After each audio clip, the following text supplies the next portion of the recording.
Y todo esto de entrada, y todo esto se trabaja en el libro, porque se trata de que la gente, con un lenguaje sencillo, pueda decir, ah, este tipo está hablando así y así y así, y aquí en el libro dice que los que hablan así y así y así están por este desequilibrio. Y entonces empecemos a conocer a los políticos desde otro lugar diferente al que nos han dicho que los tenemos que conocer. Ejemplo, lo que está pasando con estos sujetos enfermos, ni siquiera quisiera decir enfermos, tal vez con estos sujetos delincuentes de la Suprema Corte de Justicia de la Nación. Todo el mundo suelta el análisis a partir, por ejemplo, de que las prebendas, de la corrupción, de todo lo que se manejó antes con Orcasitas, etcétera, que lograron hacer que la Suprema Corte de Justicia, que estos sujetos delincuentes los protegieran. Bien, nosotros lo que apostamos y lo que analizamos, y también ya lo veníamos analizando en el libro desde antes,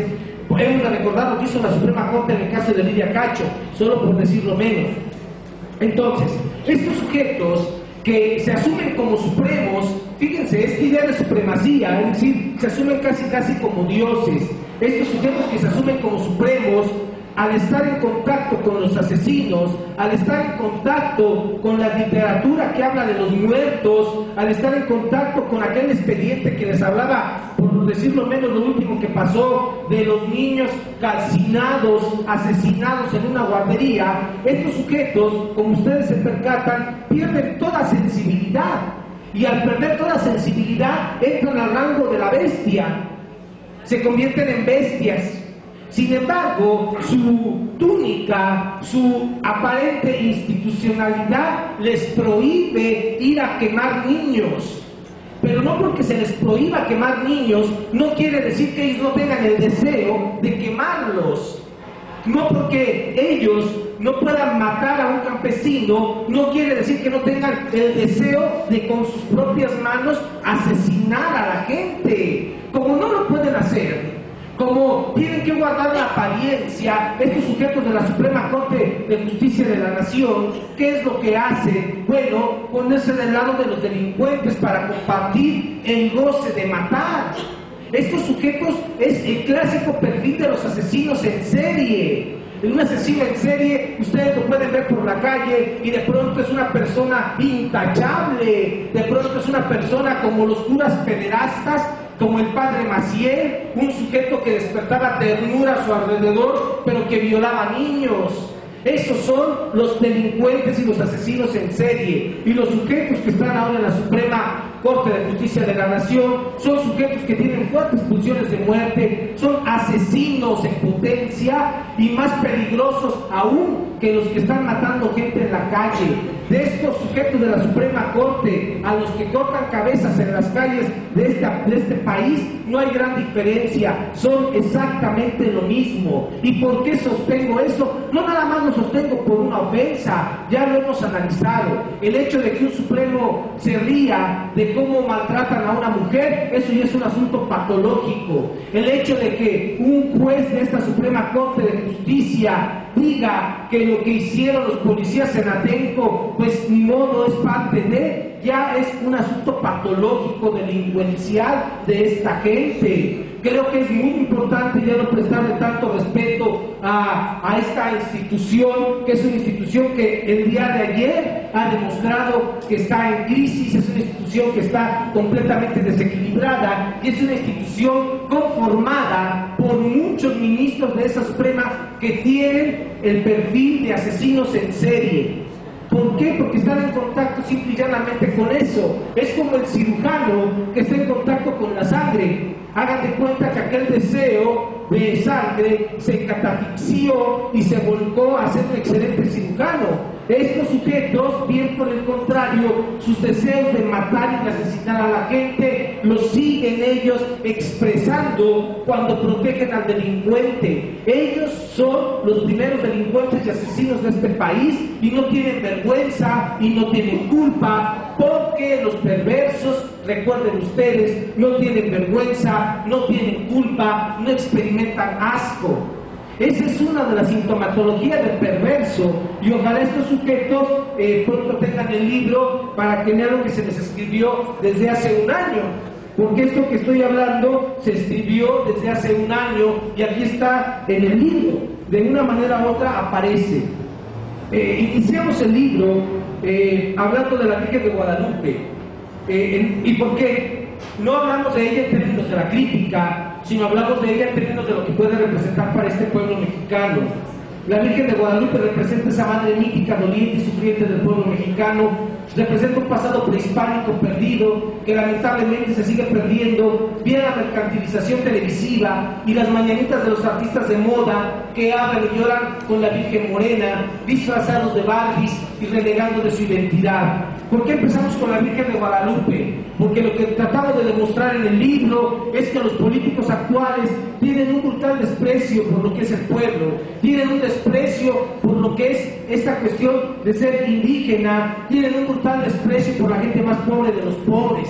Son sujetos que van a saludar a los campesinos y después de que le dan la mano, se lavan compulsivamente su mano porque piensan que les pueden dejar virus. Son sujetos que se visten con aquel ropaje indígena como la señora Paredes, como aquellos gobernadores que se ponen la guayabera, ¿verdad? Y que la gente los mira y dicen, ay, mira, está vestido con aquella indumentaria indígena, como la esposa del presidente que mal utiliza el rebozo como un artículo más de moda, ¿sí? No como un asunto que hay que tenerle respeto. Bueno, toda esta gente utiliza la vestimenta indígena, no porque quiere identificarse con los indígenas, sino porque es una forma brutal de burla. Imagínense entonces aquel politicucho que baja en el helicóptero vestido como chamula, mientras que los chamulas no pueden ni siquiera tener a veces para comer. Entonces es una burla, y estos sujetos utilizan indumentaria indígena justamente para burlarse, cuando lo que habría que tener con indumentaria indígena es respeto. No porque la gente se ponga un indumentario indígena quiere decir que conoce lo que quieren los pueblos indígenas, lo que desean los pueblos indígenas. Estos sujetos tienen una lógica distinta. Para los políticos actuales hay que llegar a los pueblos indígenas, hacer carreteras, quitar los ojos de agua, o más bien privatizar los ojos de agua, etcétera, etcétera, etcétera. ¿Para qué? Para aumentar el saqueo de estos pueblos, mientras que los pueblos indígenas tienen otra lógica. Y el libro, en una parte, hablo de una experiencia con un amigo indígena, Lázaro, y yo le pregunto a Lázaro que por qué los indígenas siempre miran hacia abajo, y Lázaro contesta, mira, los indígenas miramos hacia abajo porque estamos esperando a que los hermanitos menores crezcan. Y le pregunto yo, ¿quiénes son los hermanitos menores? Dice, gente como tú, gente que viene pues de las ciudades. Fíjense la filosofía de los pueblos indígenas. Los hermanitos más pequeños, más menores, los más imberbes son los políticos. Estos no han crecido. Por el contrario, han entrado en un proceso de deformación enferma. Prueba de ello es que tenemos a un señor que se llama Camacho Solís, que ahora se pone a dirigir las alianzas. Un hijo de Salinas, que después se pegó a Obrador y ahora dirige las alianzas, y en su discurso, porque sale con Beteta, porque sale con López Dóriga, a él sí le dan el micrófono, claro, ¿no? Y de una vez le digo, no me importa que se enoje, él es hijo de Salinas, y que recuerde lo que hizo cuando fueron las juntas de buen gobierno, y cuando fueron los acuerdos a Andrés Larraiza, cuál fue su participación y cómo se comportó con los indígenas, señor Camacho. Son gente que no tiene vergüenza ni tiene memoria. El libro habla en la primera parte de cómo nos han ido quitando la historia, nos han deshistorizado.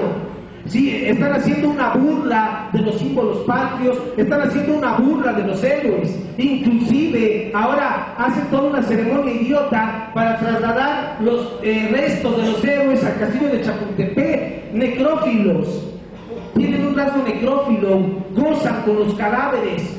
Cuando no tenemos que estar hablando de cadáveres, tenemos que estar hablando de las ideas que nos dieron esos héroes. De eso no se habla. Esas ideas las han sacado de los libros de historia, las han sacado del preescolar, las han sacado de la secundaria y de los doctorados.